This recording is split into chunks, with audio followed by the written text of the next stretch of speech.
Hey everybody, Paul Lake here with another physics problem solved. This is the channel where I solve the physics homework problems provided to me by my tutoring clients.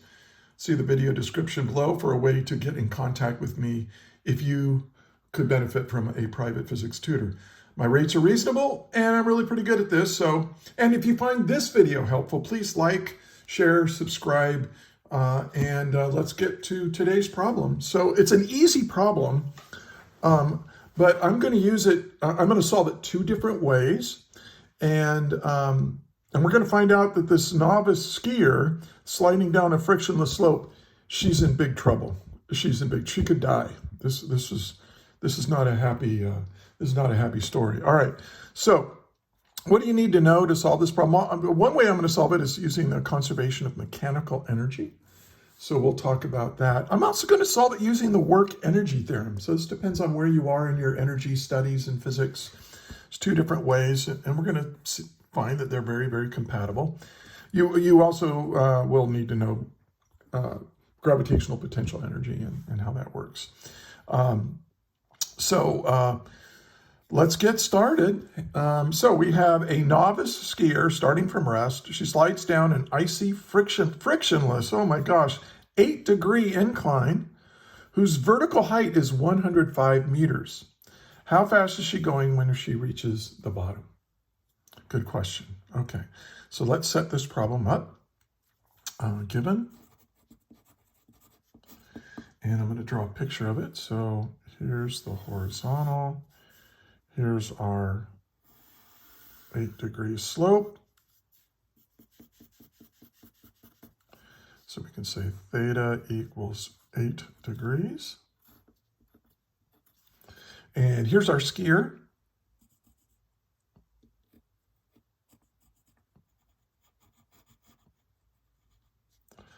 Okay, she's got boots on,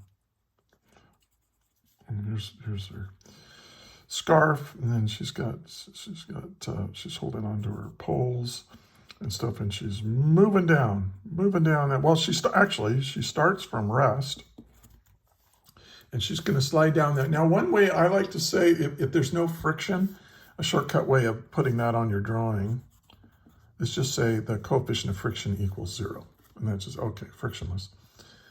Okay, and she is 105 meters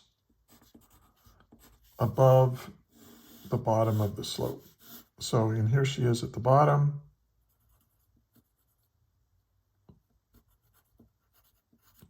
Just kind of cruising, holding on to her poles.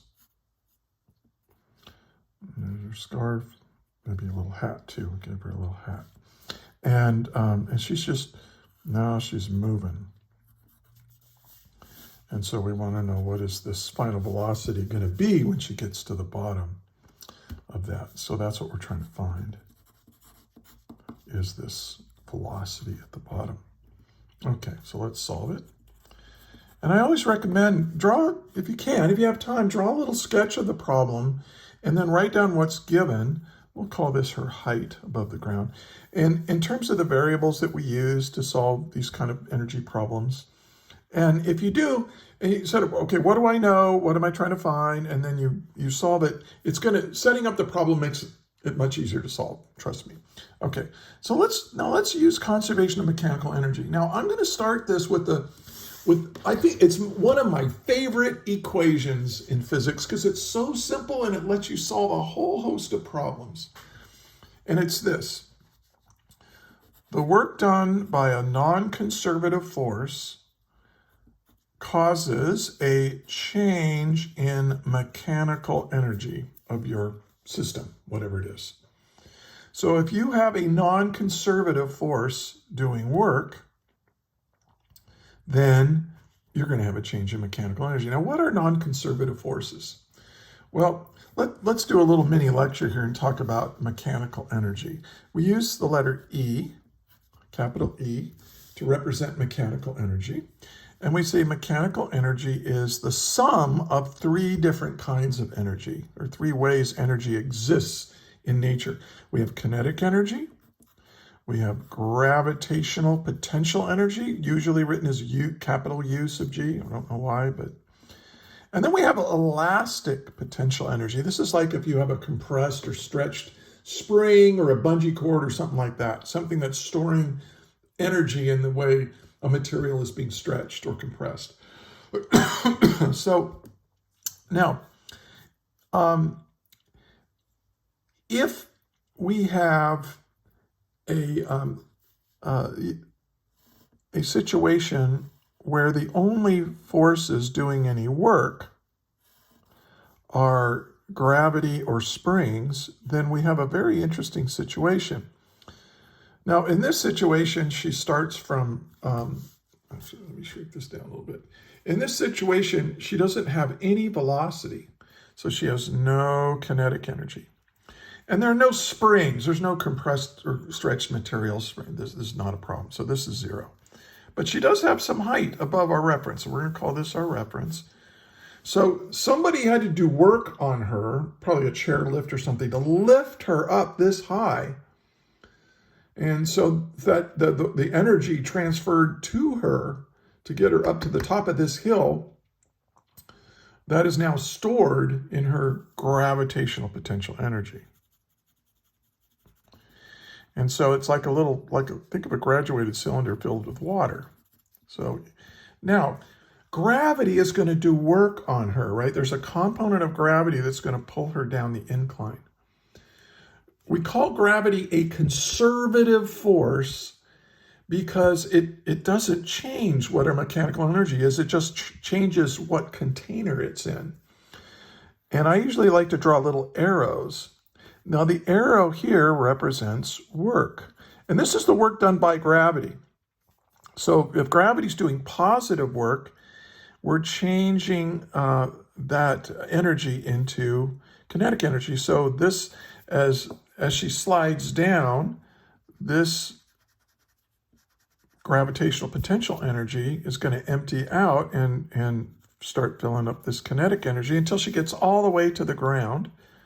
And when she's all the way to the ground, she's got no more gravitational potential energy.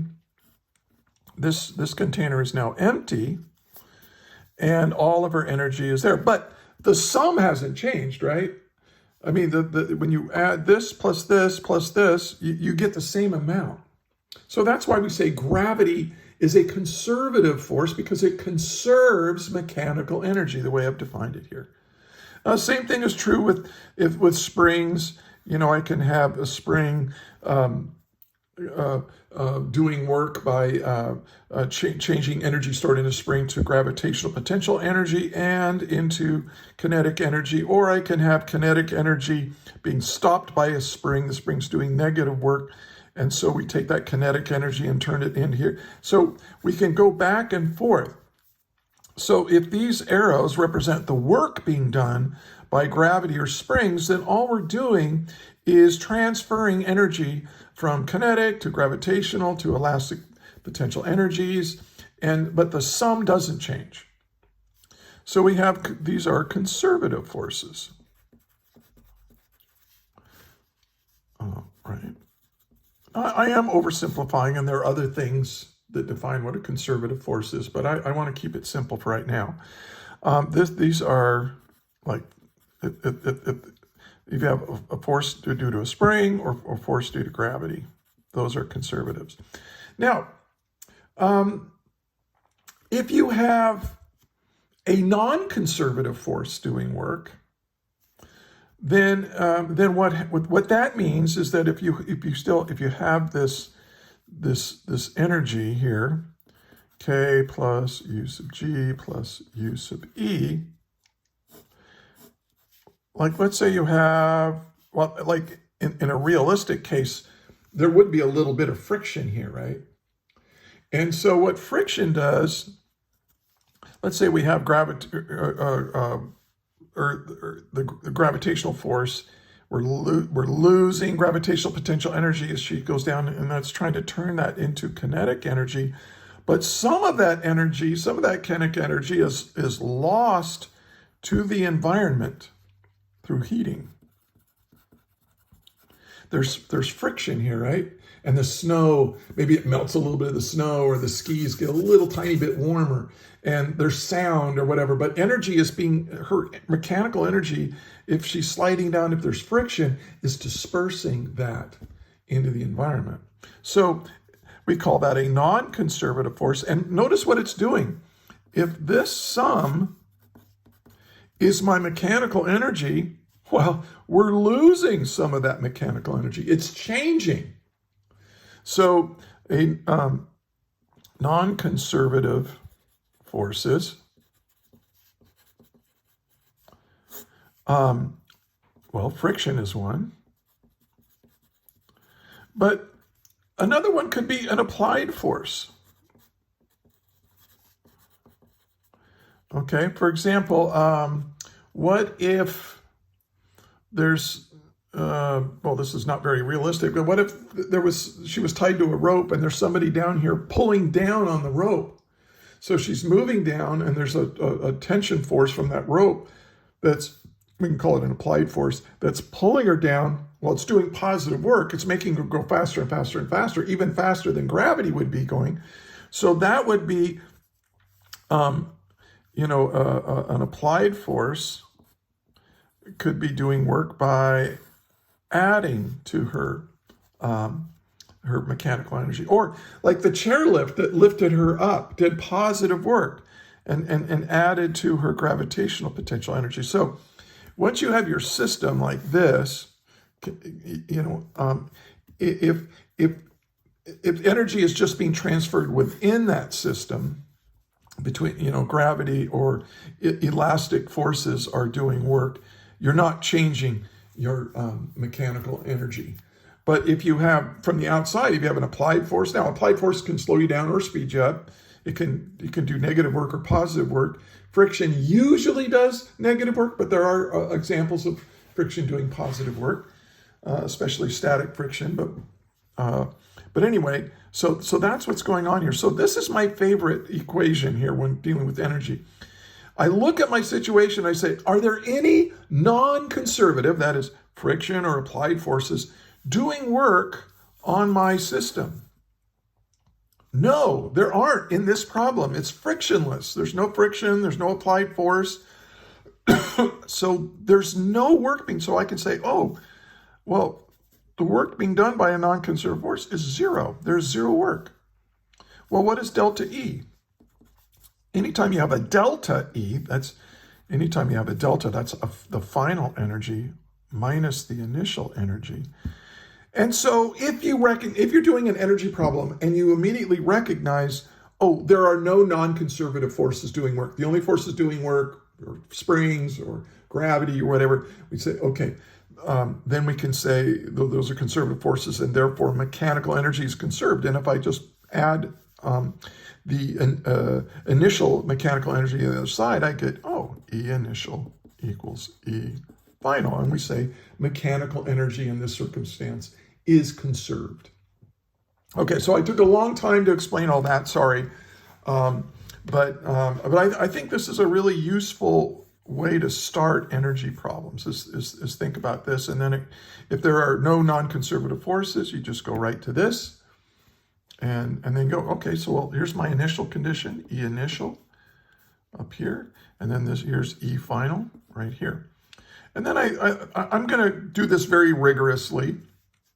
Mechanical energy is defined to be the initial kinetic energy plus the initial gravitational potential energy plus the initial elastic potential energy.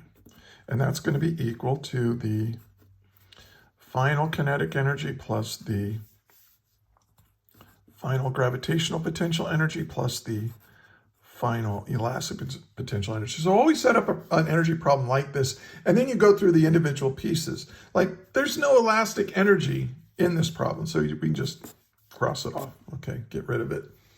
And then you ask yourself, okay, initially, let's look right here. She's up top here. She's not moving. Well, you know what? Hopefully you know kinetic energy is 1/2 mv squared, and if v, the velocity, is 0, this term is 0. And so the only thing I've got left is this, and she does have height. And you should know that this is mgh. Okay, that's my initial energy. Now, let's look at her final energy. Well, now she's at the bottom of the hill. So her height is 0. And if her height is 0, that mgh final is 0, then this is 0. And so all she's going to do is turn in all that gravitational potential energy into kinetic energy. Okay. And isn't that nice? And now we can solve for V. And notice that the mass cancels out. It's on both sides. And if you read the problem, her mass isn't given. So if you're doing an energy problem or pretty much any problem, and they don't give you the mass of the object, it's probably going to cancel out at some point in your analysis. So don't panic. So that goes away. And now I'm going to solve for V. So I multiply both sides by 2. So I get 2gh. And to get rid of V squared, I take the square root. And now I just need to plug in no values here. This is 2 times 9.81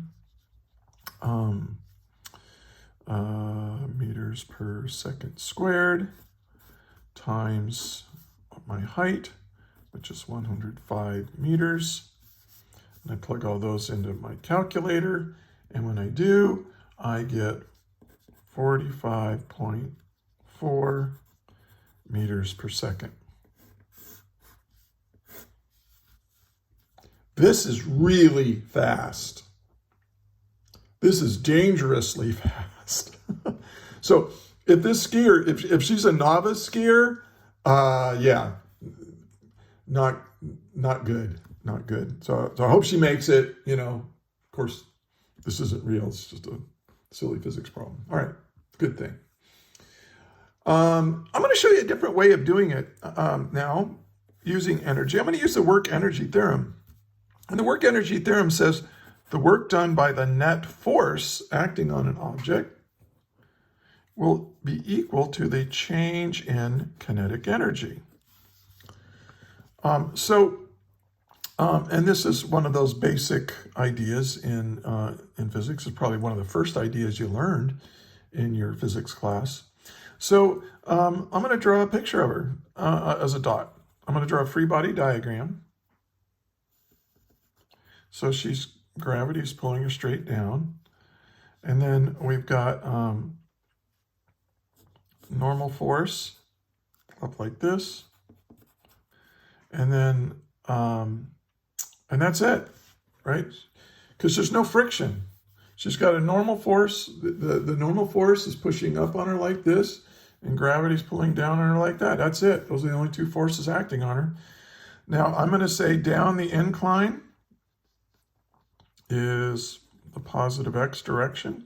It kind of looks like a kinematics problem, doesn't it? You could solve this with kinematics.